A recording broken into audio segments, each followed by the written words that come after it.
Bonjour à tous.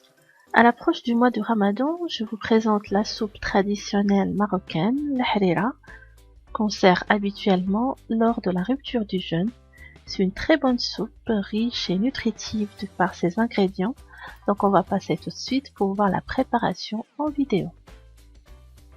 Je commence par mettre l'huile d'olive dans une cocotte, donc 2 cuillères à soupe. J'ajoute également l'oignon émincé.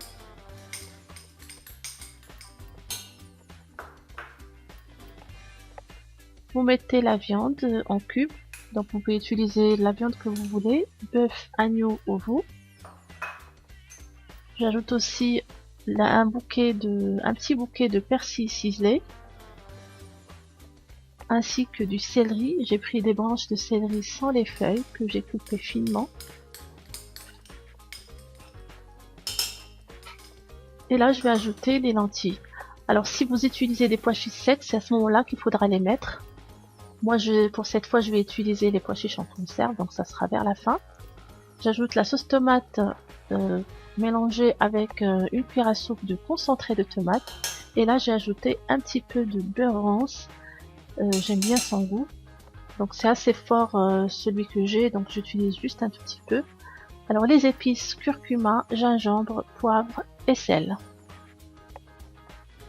Le beurre rance, vous pouvez le remplacer par du beurre tout simplement.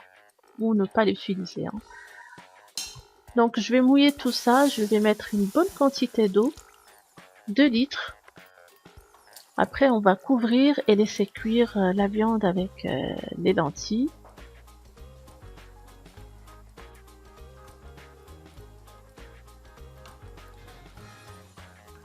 Entre temps, on va préparer le liant qu'on va mettre par la suite. Ça serait tout simplement la farine mélangée avec de l'eau. Donc là, je le mélange avec le fouet pour éviter qu'il y ait des grumeaux. Sinon, vous pouvez passer par la suite la préparation dans un chinois. Il faut que ça soit assez liquide. Donc ça, on va l'ajouter vraiment à la fin. Ça donne une texture veloutée à la soupe.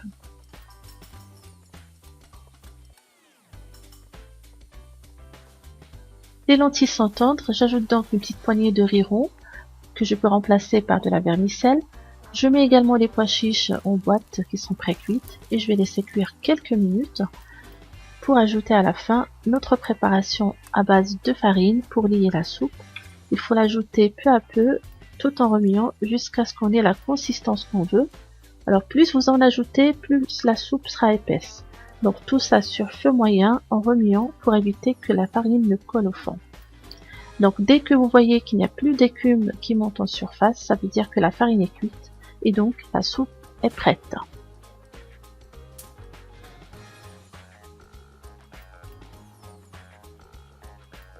À ce stade, il y en a qui ajoutent un œuf battu.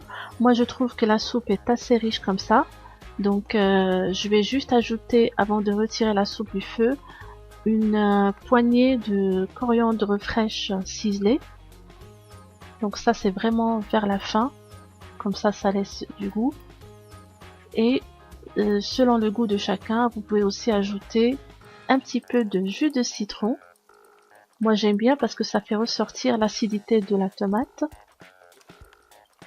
Donc là, on arrive à la fin de la recette. La soupe est prête.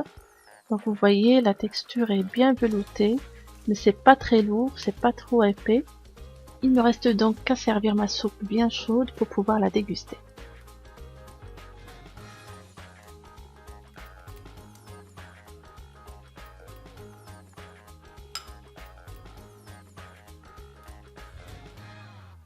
C'était une première recette d'une série spéciale Ramadan que je vais essayer de vous présenter au cours de ce mois-ci. Alors soyez au rendez-vous, à bientôt!